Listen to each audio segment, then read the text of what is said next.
Welcome to our journey to the origins. Neanderthals are absolute freaks of nature, and not only. Who would have thought that these ancient savages were decorations, cared for their neighbors, and perhaps sang around the fire? Today we will figure out who they really were, stupid cavemen or underestimated stars of the prehistoric world. In the earliest epochs of human prehistory, long before the development of agriculture or the rise of permanent settlements, hominins lived in close relation to their environment. These early humans, often referred to as cavemen in popular imagination, spent their days immersed in a pattern of slow, repetitive tasks dictated by the necessities of survival and the rhythms of nature. Despite the common image of adventurous hunters and dramatic survival battles, the majority of their time was consumed not by excitement, but by the mundane and persistent demands of daily existence. Each day typically began not with a clear signal or moment of awakening, but with the gradual emergence of daylight filtering into whatever shelter was in use. Often a cave, rock overhang, or rudimentary hut formed of branches, animal hides, and earth. Rising with the sun was not a matter of preference, but of biological rhythm and necessity. Light was essential for all tasks, and so, early humans adapted themselves to the hours of the day.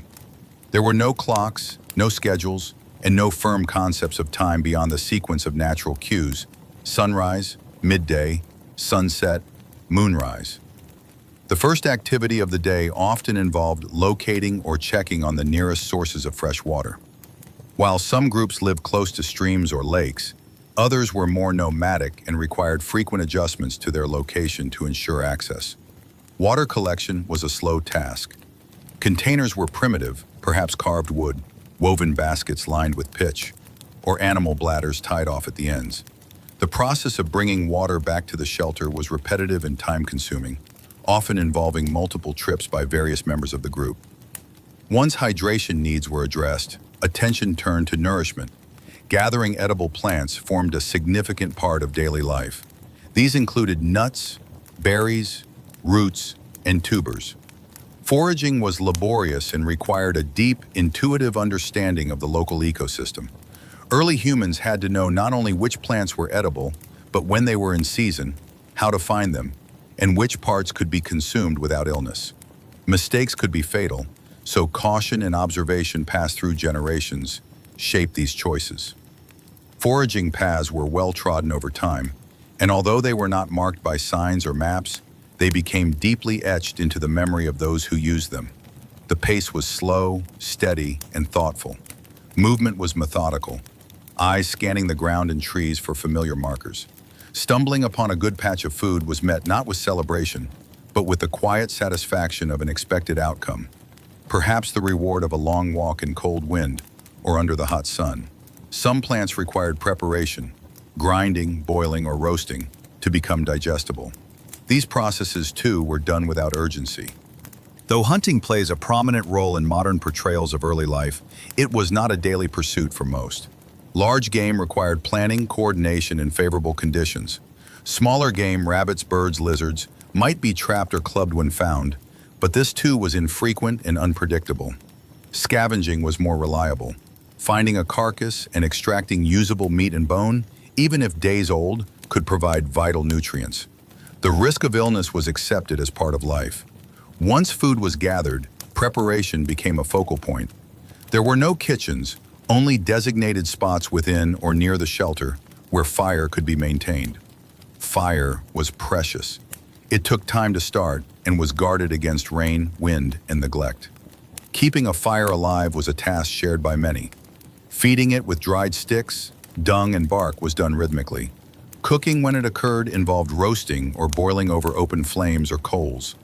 Smoke filled the space, clung to hair and skin, and signaled activity to any others nearby, both friend and foe. Eating was not ceremonial, it was practical. Meals were consumed when food was available, and portions varied according to supply. Sometimes there was plenty, other times there was none. The hunger was not seen as extraordinary, it was part of the rhythm of life. Tools for eating were minimal: fingers, stones, sharpened bones. Bones were cracked for marrow, skins scraped clean, and nothing was wasted if it could be used again. Beyond food and water, much of the day involved simple maintenance tasks. Hides were stretched and cleaned. Fibers were twisted into cords. Stone tools dulled with use and required resharpening. Flints were struck repeatedly until the edge came right. These were not rushed activities. Each one took concentration, fine motor skills, and patience. Mistakes cost time, energy, or injury. Materials were not easily replaced. The pace was unhurried because it had to be. Children, if present, learned through watching. There was no formal teaching, only repetition. They mimicked the adults, played with stones and sticks, and slowly learned which plants to avoid, how to shape a point on a stick, how to interpret animal tracks. These lessons stretched over years. Learning was a slow layering of small observations and quiet corrections. There were long stretches of time with no movement at all. People sat or lay still, conserving energy, observing the sky, the ground, the sounds of wind, or distant animals. Attention was tuned not to entertainment or narrative, but to subtle changes in the environment. A shift in bird calls, a new smell in the air, clouds forming in the distance. Rest was not separate from activity, it was integrated into it. As the day wore on and light began to fade, tasks shifted once again. Items were put away in crevices or hung from hooks made of antler. Fires were tended one last time, sometimes built up if warmth was needed for the night. Sleeping spaces were cleared and padded with leaves, furs, or soft bark. There was no ritual around sleep, no good nights, no clocks, no alarms. Darkness came, and with it sleep. The cycle would repeat the next day, almost identical in structure, save for seasonal differences or environmental changes. Rainy days or cold weather altered the routine slightly, but did not eliminate its monotony. On such days, more time was spent inside the shelter, repairing items, maintaining fire, quietly enduring the discomfort of being unable to forage or hunt. There was no complaining, only stillness. If nothing could be done, then nothing was done. The body rested, the mind wandered. There were no songs for most of the day, and no storytelling. Only the occasional rhythmic sound of work. Scraping, pounding, grinding, cracking. No murals were painted daily. Those rare artistic expressions were occasional, not everyday acts. They marked seasons or events. But the bulk of time was passed, not in expression, but in repetition. Seasons changed and routines adapted, but did not transform dramatically. In summer, more time was spent outdoors. In winter, more effort went into keeping warm. In spring, certain plants became available again. In fall, animals moved, and the air shifted. But still, each day was remarkably similar to the one before. The life of a caveman was not a story of epic journeys or dramatic discoveries. It was a story of patience, stillness, and survival in its simplest form. The rhythm was dictated by the world, not by imagination or ambition. The day did not belong to the individual, but to the needs of the group and the demands of the environment. It was a life of enduring small discomforts, finding fleeting satisfactions, and repeating actions not because they were fulfilling, but because they were necessary. The continuation of early human life followed a path that seldom diverged from what necessity imposed. In the absence of written language, calendars, or even symbolic clocks, days could not be categorized or distinguished by name or number. There was only before and after, hunger and satiation, warmth and cold, dark and light. No structured week or weekend shaped the time. Instead, the slow, unchanging sequence of tasks dominated every stretch of daylight and every stretch of dark. In the daylight, the most consistent task was the maintenance and gathering of usable materials. Early humans devoted many hours to finding, processing, and preserving what the natural world could offer. Stones, for example, were not collected indiscriminately. Certain types had properties that allowed them to fracture predictably, which was crucial for toolmaking. This meant long, deliberate walks to known outcrops, where the stone could be pried or broken loose. Carrying the stones back to camp was burdensome, often spread over multiple days. Once gathered, the stones were shaped through a technique called knapping. This was not a rapid or exciting process. It involved holding one stone in one hand and striking it repeatedly with another stone, watching for the right fracture line, flaking off piece by piece until a sharp edge emerged. The process required focus and could last hours. Sometimes it resulted in a serviceable scraper or blade. Other times, the stone broke in the wrong direction, and the entire effort was discarded, the fragment thrown aside without frustration, simply as part of the pattern. Alongside stone was the need for strong, flexible wood. Not every branch was useful. Those that could be carved into spears or digging sticks needed to be straight and dense, yet not brittle. The selection of these branches was governed by seasonal growth. People returned to the same trees again and again, watching how they changed, remembering which ones provided better material the year before. Once cut, the wood was dried, shaped slowly by abrasion with stone or through fire hardening. Sometimes the shaping took several days. If a mistake was made, the object was repurposed or discarded. The time lost was accepted. There was no alternative. Animal sinew, bones, and skins were also essential and required meticulous attention. Sinew was dried, shredded, and rolled into string. Bone was carved with stone blades into needles or fish hooks. Skins, once removed from carcasses, underwent long preparation. They had to be scraped of fat, dried, and often chewed or rubbed with animal brains to soften them. These acts were not symbolic, they were functional, done because they were the only known methods. Shelter maintenance was another time-consuming activity. Whether inside caves or beneath makeshift roofs of brush and hide, the need to keep a space clean and dry was never-ending. Debris accumulated quickly. Fires left ashes, winds blew in dust, rain leaked through cracks. There were no doors, only openings covered with whatever material could be leaned or draped across them.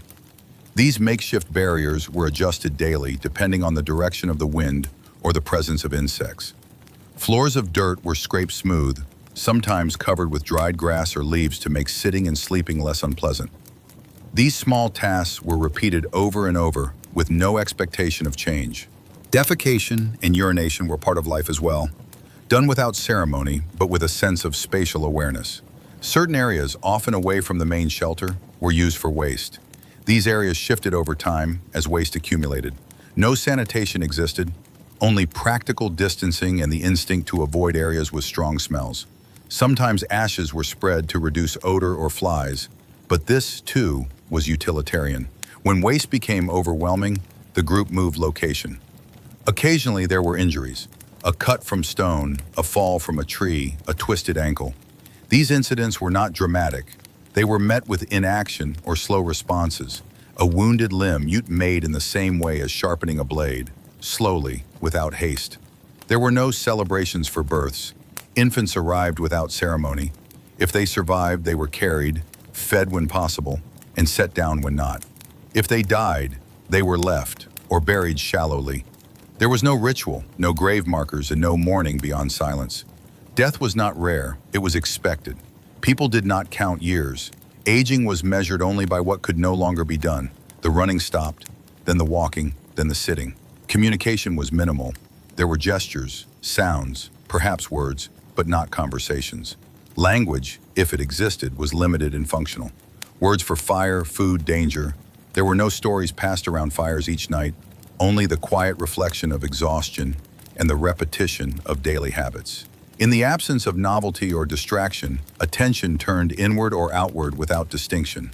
A stone was studied, a crack in the wall was traced, an animal track was followed with eyes but not steps. These moments filled hours. There was no sense of wasting time, for time itself had no use. It passed, unnoticed and uncounted. There were no plans. Tomorrow would look like today, which looked like yesterday. Only in famine, flood, or injury did the cycle break. And even then, it resumed soon after. In the persistent cycle of prehistoric human existence, each day resembled the last so closely that time itself seemed without progression. The repetition of tasks, environments, and bodily needs created a life that was not marked by events, but by endurance.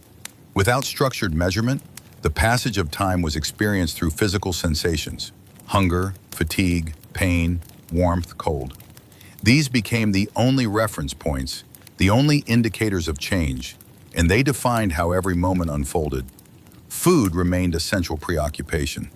When previously stored provisions ran low or spoiled, something that occurred regularly due to inadequate preservation methods, the process of gathering resumed without deliberation.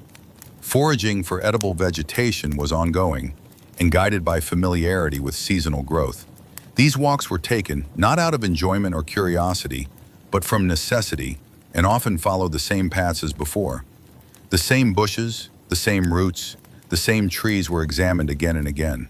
Some yielded results, others did not. There was no innovation in these methods, just steady, memorized routines passed wordlessly through generations. Certain roots required hours of preparation before they were digestible.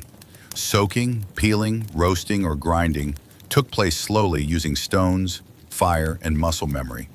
One person might spend an entire day squatting near a fire, turning a root to keep it from burning, poking it with a stick, and watching for signs of softness. It was not a task that demanded attention, but abandoning it would mean a wasted meal. Meanwhile, others might be pounding seeds or drying plant matter on flat rocks. These simple acts were quiet, repetitive, and often done in silence.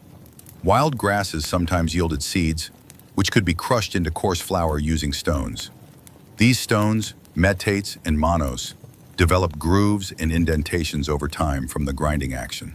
Some were used for years, maybe decades, gradually wearing down until they cracked and were discarded. When this happened, the process of finding a new stone and starting again was simply absorbed into the routine. No commentary, no frustration, just repetition. Occasionally, small prey like insects or snails were collected. These creatures were not overlooked for being unappealing. Protein was protein, and in lean times, any source was valuable.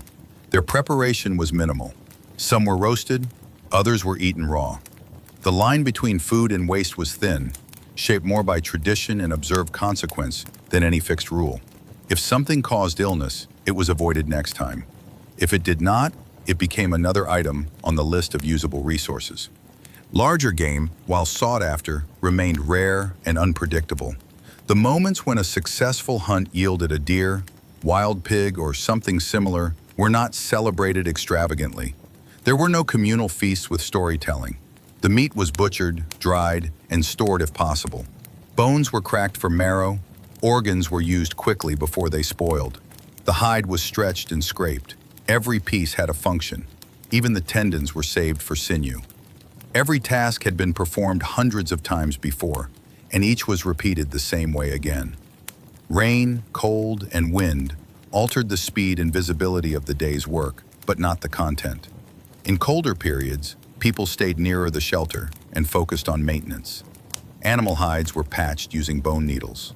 Cords were twisted from plant fibers or rawhide strips. Bark was scraped from trees to create slings or wrapping materials. Each of these tasks was slow, done by hand, and offered no entertainment or stimulation. The rhythm of twisting a fiber or stitching a hole became meditative through sheer duration. There were no rewards at the end of these tasks, no finished object admired or shared, only the satisfaction that something was no longer broken. Inside shelters, which were often dark, smoky, and cramped, there was little variation. Airflow was minimal. The smoke from cooking and warming fires clung to the walls and soaked into hair, skin, and fur coverings. Eyes stung, noses ran. The cough from inhaling smoke was not considered a condition. It was simply a feature of the space. The shelter's arrangement changed slightly over time as bedding was shifted or fire pits moved to reduce drafts. But the basic structure remained fixed. Sleeping near the walls, working near the fire, storage tucked wherever there was room. Children remained with the group, usually underfoot or in laps. They did not attend school or follow instruction in the modern sense. Learning happened as it always had, by watching, imitating, and being corrected through natural consequences. If a child touched a hot rock, they learned not to touch it again. If they picked a bitter root and vomited, they remembered the smell. Older children performed minor tasks, gathering kindling, grinding seeds, carrying water. These were done without encouragement or praise. There was no concept of reward, only task and completion. Occasionally, rudimentary adornment might occur. A person might thread a bone through a piece of sinew and tie it around a wrist. A small bead made of shell might be rubbed smooth and added to a cord. These acts were not done for beauty, but perhaps out of habit or inherited custom. Ornamentation had no schedule or expectation. A necklace might be worn for a year, and then discarded or fall apart without replacement. It held no story, no symbolism, only time spent and the fading memory of its making. Waste was managed informally. Food scraps were tossed outside the shelter or fed to dogs if they existed in the group. Bones piled up in corners or were buried, burned, or scattered. There was no sanitation strategy, only spatial distancing. The smell of decay was constant and not seen as problematic unless it attracted scavengers or flies in unbearable numbers. People moved away from their own detritus when it became overwhelming. Fleas, lice, and mites were normal companions. Scratching became a frequent gesture. People picked at their own skin and each other's hair in silence. There was no shame in infestation. There was only varying levels of irritation. Insects were not spoken of as nuisances. They were considered part of life, in the same way wind and cold were accepted. When daylight began to dim, preparation for night began without planning. Firewood was added in greater quantities. Skins were pulled close. Embers were preserved. The fire was rarely allowed to die, especially in colder months, and so one person remained half awake, poking it occasionally. These night hours were not spent in conversation. The fatigue of the day pushed minds towards silence. The sounds of breathing, crackling fire, and distant animals filled the darkness. Dreams, if remembered, were not shared. There were no myths retold nightly, no epic tales to entertain or inspire. Any symbolic thinking existed without outward performance. The stars might be noticed, but they were not mapped. The moon was seen, but not tracked. What mattered was whether it was bright enough to walk by, not what phase it held. Long migrations occurred when local resources were exhausted. These movements were slow, led not by exploration but by the need for water, shelter, or better hunting grounds. The terrain was familiar. Landmarks were known. Paths followed animal trails or riverbanks. The group carried tools, furs, and whatever preserved food they had. Infants were carried. The elderly moved slowly. These journeys offered no excitement, only a shift in routine. Upon arrival at a new location, tasks resumed without novelty. Shelter was constructed if necessary, water was located, fire was started, foraging began again, hunting resumed. These cycles were endlessly repeated across valleys, forests, plains, and hills. No destination held meaning beyond utility. Illness came and went. Fevers, infections, injuries. Some survived, others did not. There were no healers, only practical actions. Rest, poultices, fluids. Death brought stillness but no ceremony. Bodies were buried shallowly or left at a distance. Grief was not expressed publicly. There were no words for loss, only gaps in daily rhythm. A task once shared had to be absorbed by someone else. That was the only measurable change. Weather shaped mood without comment. Overcast skies meant less light, more smoke inside. Bright days meant longer work hours. Wind carried smells and sounds. All these things were observed but not recorded. There were no journals, no stories. Observations became habits. Habits became tradition. Tradition became indistinguishable from necessity. The concept of boredom did not exist, nor did the concept of fulfillment. Each task held meaning only in its completion. The idea of progress was foreign. No task was ever finished, only maintained. Stones dulled again, fibers frayed, fires burned out. The work was never truly done, nor was it celebrated. In all things, the goal was not innovation or improvement. It was continuity. The ability to repeat the same process tomorrow as today. If a person could carry water, scrape a hide, gather bark, and build a fire, that was enough. If they could not, they were helped or left behind, depending on the group's capacity. These choices were not moral, only logistical. The landscape provided boundaries and options. Mountains could not be crossed. Rivers could not always be forded. These natural features defined the limits of existence. Where people could go, they went. Where they could not, they adapted. There was no concept of exploring, only moving through the known until the unknown blocked the way. The passing of time left few traces. Footpaths wore down. Trees were stripped repeatedly. Rocks were shaped. Tools lost. Ashes buried. These marks were not intended for the future, nor preserved with care. They faded like everything else. Daily life in prehistoric times unfolded in a series of slow, repeated actions that extended over long stretches of time, never changing much except in pace or intensity. What appeared from a distance to be simplicity was in fact the result of immense consistency. There was no sense of leisure, and yet there was also no urgent rush. Movement was dictated not by desire, but by the shifting needs of the body and the constraints of the landscape. When food was scarce, more time was devoted to searching. When food was abundant, more time was spent preserving it, though preservation was a limited option. Without salt, without refrigeration, and without sealed containers, food spoiled quickly. Smoked meat, dried roots, or sun-hardened fruits could extend survival briefly, but not indefinitely. This meant the gathering of food was nearly constant. The same people returned to the same places, picked the same plants, and traced the same animal trails. There was no expectation of discovery, only repetition. The discovery of new food sources was rare and not celebrated. New did not mean better. It meant unknown, and the unknown carried risk. A plant never seen before might nourish or poison. An unfamiliar stream might be clean or carry illness.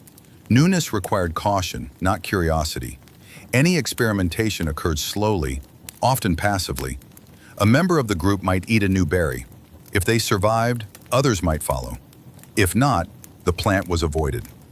This was not learning in the conscious sense, but in the enduring one. Knowledge was the byproduct of persistence. Movement was not governed by purpose in the modern sense. There were no destinations in the way cities or maps define them. Instead, people followed cycles of need. If water dried up, they moved. If game became scarce, they moved. If the shelter was infested, damaged, or too cold, they moved.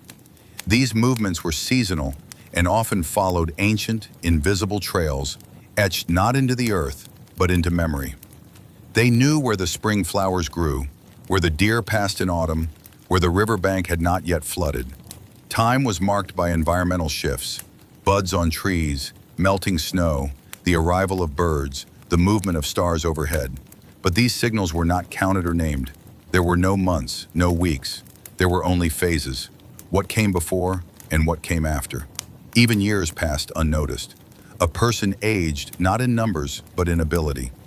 When the knees began to ache or the vision blurred, a person was called old, and that was the only calendar that mattered. Sickness was common. Colds, fevers, stomach pains, rashes, and infections were endured in stillness. Remedies were few and based on repetition, not understanding. A poultice of chewed leaves might be applied to a wound, not because of chemistry, but because someone once did it and lived. Sometimes people recovered, sometimes they did not. No names were given to the illnesses. No effort was made to classify them. A person was well or unwell. If they could move, they worked. If they could not, they rested. If they died, the group adjusted. Children were present constantly. There was no separate space or activity for them. They learned not through instruction, but through imitation. They watched adults scrape hides, gather wood, build fires, and carry water. When strong enough, they were given a task. There was no encouragement, no reward, only the assumption that work would be done. If they failed, they tried again. If they succeeded, the task continued. Play existed in the form of mimicry, pretending to scrape a hide, pretend throwing a small rock as if hunting. But play was not called by any name, and it served no role beyond preparation. When children cried, they were quieted. When they were injured, they were treated as best as possible. There was no discipline beyond silence, no praise beyond a nod. Relationships were defined by proximity and shared activity, not sentiment. A parent did not comfort a child in the way modern culture expects. Instead, presence itself was the offering. To be nearby, easons were deeply understood. The days grew longer or shorter, the sun rose and set in different places, the wind changed direction. These observations were internalized, not charted. They influenced when to move, when to gather, when to prepare. But they were not labeled. There was no spring, no autumn, only warmth returning or warmth leaving. Tools, clothing, food, and shelter defined life, but not purpose. There was no word for boredom, yet much of life passed in waiting. Waiting for the sun to rise, waiting for food to cook, waiting for a wound to heal. These waits were not impatient, they simply filled the space between repetition. The bones of animals and humans alike were scattered across the ground. There was no shame in this. Bones were tools, material, or ignored. Burial was shallow or non-existent. Graves were not marked. Death was not dramatized. A person was present one day and not the next. That was the extent of their passage. The cycle was not unique to one place. Across different landscapes, mountains, plains, coasts, forests, the patterns echoed. Different foods, different shelters, different challenges, but the structure remained. Gather, build, repair, wait. The language might change, the weather might shift, but the rhythm was the same. There were no songs sung in chorus, no rituals performed in unison. If rituals existed, they were brief, personal, and quiet. They were not choreographed or recorded. They were gestures, small acts done again and again, until their origin was forgotten. There was no word for tradition. There was only habit. And as each day passed into the next, as each moment repeated the one before it, life carried on. Not in drama or achievement, but in the endless echo of doing what needed to be done. Always the same, always again. The routine of early human existence was not shaped by variety, but by durability. The land did not offer constant surprise. It offered cycles. These cycles of gathering, resting, relocating, and repairing were dictated by factors beyond control. There was no innovation in the modern sense. There was only repetition shaped by necessity, not creativity. Each action was learned through repeated outcomes, reinforced by physical success or failure, never evaluated through abstract reasoning or long-term reflection. In warmer months, days were longer and filled with more tasks. The increased sunlight allowed longer foraging trips, extended water collection, more frequent tool making, and the ability to process more materials for clothing and shelter. But it did not change the nature of the tasks, only the quantity. Warmth meant easier movement and a slightly lower risk of exposure-related injury. It did not lead to relaxation or new activities, only more of the same. Food storage remained a constant issue. Edibles collected in bulk would rot quickly without modern preservation. This meant that food was only taken in the quantity that could be consumed within a few days. If there was a sudden excess, such as after a rare hunting success, it created pressure rather than celebration. Meat had to be smoked or dried quickly, often in less than ideal conditions. Fire had to be managed closely to avoid burning or under-drying. Insects were drawn to the scent. Weather had to cooperate. Most preserved meat did not last long. Fat from large kills was rendered over fire and stored in crude containers, hollowed stones, dried bladders, or bark-lined pits. It served as both food and a minor preservative. It could be smeared over other materials to delay spoilage or mixed with mashed roots to stretch meals. However, the practice was not performed every day. Only when the right combination of kill, tools, and time coincided. It was a method born of repetition and experience, not culinary planning. Even when game was present, it could not always be hunted. Spear points dulled, sinew bindings frayed, hunters limp from injuries. Tracking required dry weather, knowledge of animal patterns, and the ability to walk long distances without disrupting the group's balance. Often the risk outweighed the reward. A failed hunt consumed resources, time, and energy. A successful one required even more energy to process and transport. These decisions were not made with strategy, but by gut instinct and learned repetition. Smaller animals, rodents, reptiles, birds were more frequently caught. These did not require planning or coordination. They could be trapped using pits, snares, or simple baiting. Bones from these creatures were small but still useful. They could be carved into fish hooks, sewing needles, or hair picks. Nothing was wasted. Even feathers might be woven into bedding or decoration. These uses were not symbolic. They were functional. Nothing was created for beauty, only for use. Language remained basic. If it existed at all beyond gesture and vocalization, it was limited to essential sounds, warnings, acknowledgments, commands. There were no lengthy conversations. Communication was about efficiency. Pointing, grunting, nodding, and eye contact formed the majority of exchanges. Understanding was shaped by context. If someone stood at the edge of the shelter holding a broken spear, they needed it fixed. If someone dropped a basket of roots, they needed help. Words were rarely necessary. There was no hierarchy, no government. Decisions were made by whoever moved first. If something needed doing, someone began doing it. Others joined, or they did not. Leadership was informal, temporary, and tied to specific actions. A person might lead in tracking but not in shelter repair. Respect was based on reliability, not personality. There were no rules, only patterns. Conflict occurred occasionally, but it was muted. Resources might be disputed silently. A gourd might be taken without permission. A tool might be used improperly. These infractions were met with withdrawal or passive exclusion rather than confrontation. Fighting wasted energy and risked injury. Most disputes faded without resolution, absorbed into the slow flow of shared survival. Injury from animals was not rare. Snakes, wild boars, and large predators occasionally entered the human perimeter. These encounters were rarely dramatic. They were sudden, dangerous, and ended quickly. If someone was bitten, they might live or die. If someone was dragged off, they were not chased. Fire and numbers were the only consistent deterrents. Most nights passed without trouble, but everyone knew the signs. Silence in the forest, scattered birds, unusual smells. These cues shaped how close people huddled to the fire. The shelter, always central to the group's life, was rebuilt or relocated as needed. Caves were preferred for permanence and protection, but were not always available. Brush structures were made with bent saplings, covered in leaves, mud, bark, and hides. These took time to construct and more time to maintain. Rain weakened the bindings, wind lifted the covering, animals dug into the bedding. Every day involved minor repairs, tightening cords, patching holes, clearing away debris. The shelter was never finished. Clothing also required constant upkeep. Animal hides, once softened, began to stiffen again unless treated. They had to be chewed, beaten, and smoked repeatedly. Sinew threads snapped. Hides shrank in the rain. New furs had to be cleaned of blood and fat, scraped of membrane, and stretched on frames. Even then, the garments were crude, heavy, and smelled constantly of smoke, dirt, and old blood.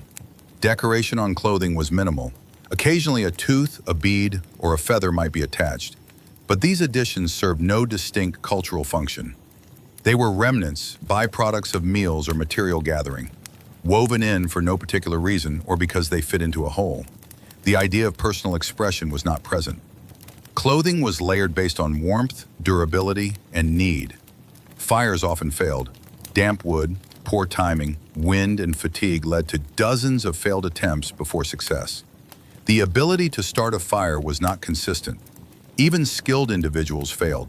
The tools for ignition, stones, dry fungus, bark, were difficult to carry and maintain. When fire failed completely and no embers remained, the only option was to find another group and borrow a flame. This was a serious setback and often prompted relocation. Borrowing fire required approaching another group, which introduced uncertainty.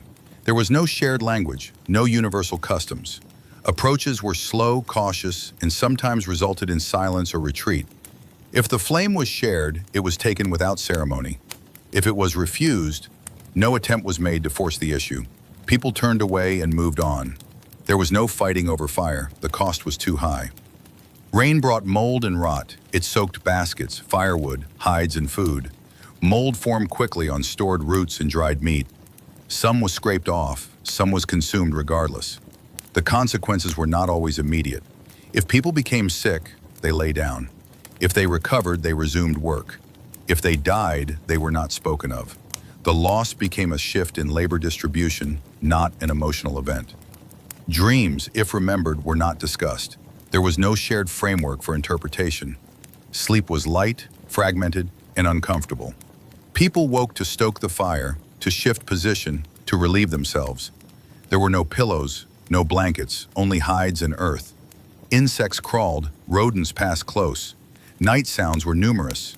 Sleep came in short intervals. There was no artistic tradition.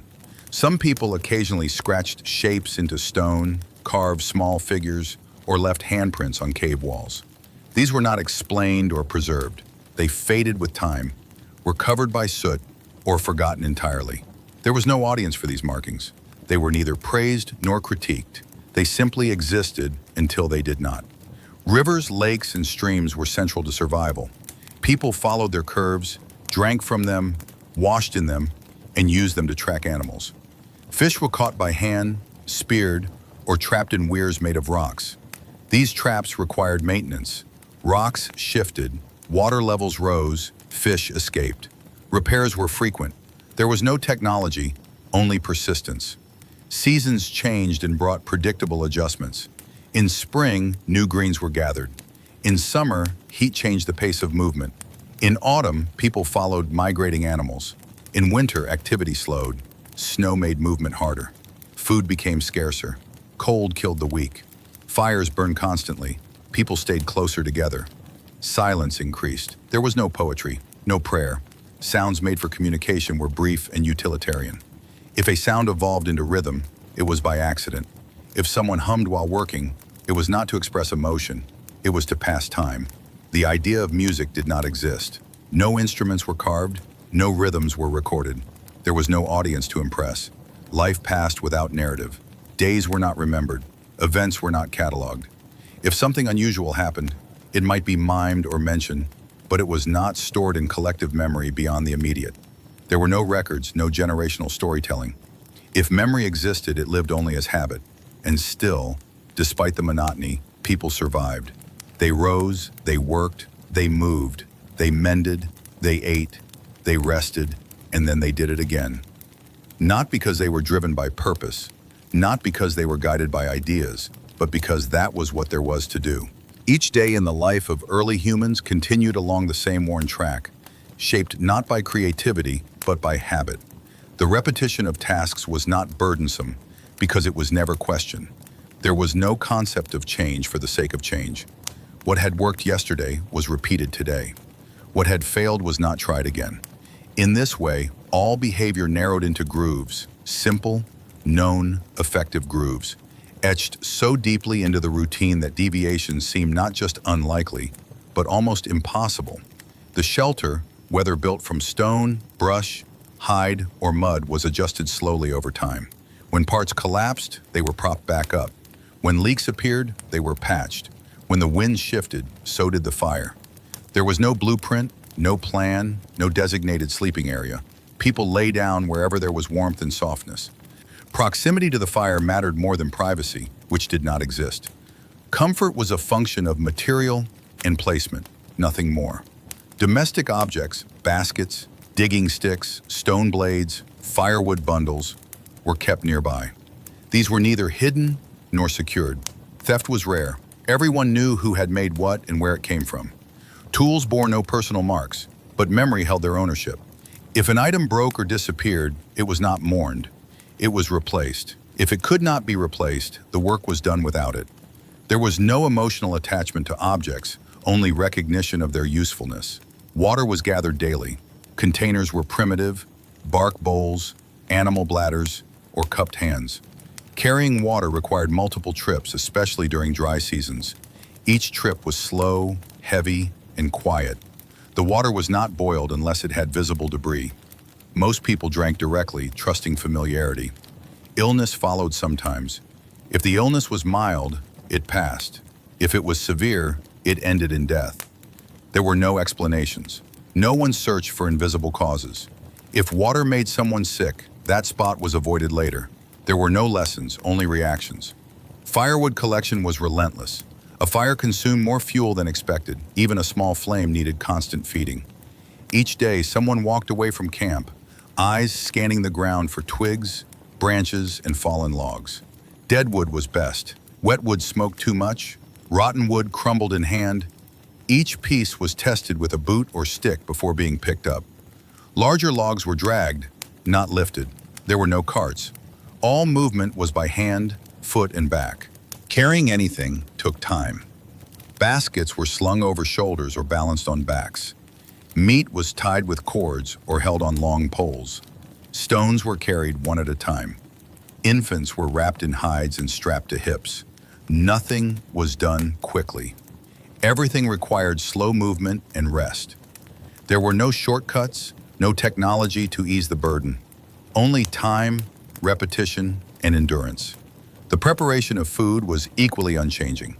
Roots were roasted or boiled, meat was seared or smoked, Fat was rendered and poured over dry matter. Sometimes all that could be found were insects or worms.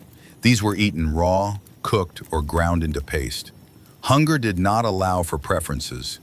Bitterness, texture, smell, none of these disqualified a food source if it offered energy. Meals were consumed quickly and in silence. There were no set times to eat. When food was ready, it was eaten. When it was gone, the task resumed.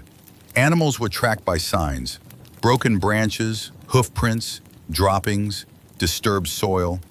These clues were memorized, not analyzed. If tracks went one way, people followed.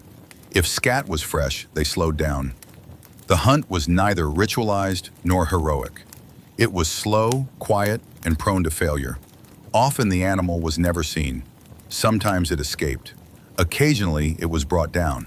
When this happened, the task began again: butchering, skinning, hauling, dividing. Hunting was dangerous. Injury was common. A misstep, a gored leg, a dislocated shoulder. These injuries were wrapped, rested, and waited upon. There were no splints unless someone remembered how to key one. There were no bandages except spare hide. Infection came often and left as silently as it arrived. If a limb swelled, the person stopped walking. If it burst or rotted, they stopped moving entirely. The line between recovery and death was thin. Clothing wore down faster than tools. Animal hides split along seams, thinned at elbows and knees and stiffened with moisture. Maintenance was constant. Bone needles were sharpened, threads were replaced. Old clothing was patched with worse material. There was no notion of aesthetics. What covered the body was acceptable. What did not needed fixing. Children wore shrunken versions of adult clothes. Adults shared what they had if it no longer fit. There was no ownership, only availability. Interactions between people remained minimal and task-focused. Most communication was nonverbal. Sounds were short and repetitive: grunts, clicks, low tones. Words, if used, were clipped and concrete. There was no abstract discussion, no argument, no persuasion. Cooperation was expected. If someone refused, they were left alone. If someone caused trouble, they were distanced. Social enforcement was unspoken. There was no leadership or punishment, only inclusion or exclusion, based on behavior. Fire was always at the center. Everything revolved around its heat. Cooking, drying, light, warmth, comfort. Smoke filled the air constantly. It clung to skin, hair, clothing, and lungs. Everyone coughed. It was not seen as illness, but part of living. Smoke also kept insects away and predators at a distance. A fire that went out was a serious problem. Starting a new one could take hours, even days, without the right tools. Sometimes it never succeeded, and the group moved rather than try again. Children did not play in the modern sense. They mimicked. If adults scraped hides, they scraped bark. If adults carried water, they carried stones. This was their only form of learning. Instruction was rare. Correction was physical. If they made a mess, it was cleaned. If they got hurt, it was treated. Praise was non-existent. Success meant joining the work. Failure meant doing it again. Seasons brought predictable hardship. Winter meant cold and hunger. Summer meant heat and pests. Spring brought floods. Autumn meant animals on the move. Each season demanded the same tasks in different forms: gathering, preserving, sheltering. There was no celebration of the equinox, no awareness of solstice. The year passed in smells, colors, and sensations: snow, mud, flies, dust. There were no rituals around birth. If a baby arrived, it was fed. If it survived, it stayed. If it did not, it was buried or left. There were no names. Identification was done by gesture or nickname, if at all. There were no ceremonies. There were no announcements. The same held for death. A body grew still. It was covered or moved aside. The fire was stoked again. Tasks resumed. The land was not seen as territory. It was known by habit. A stream was used because it was near. A tree was climbed because it had fruit.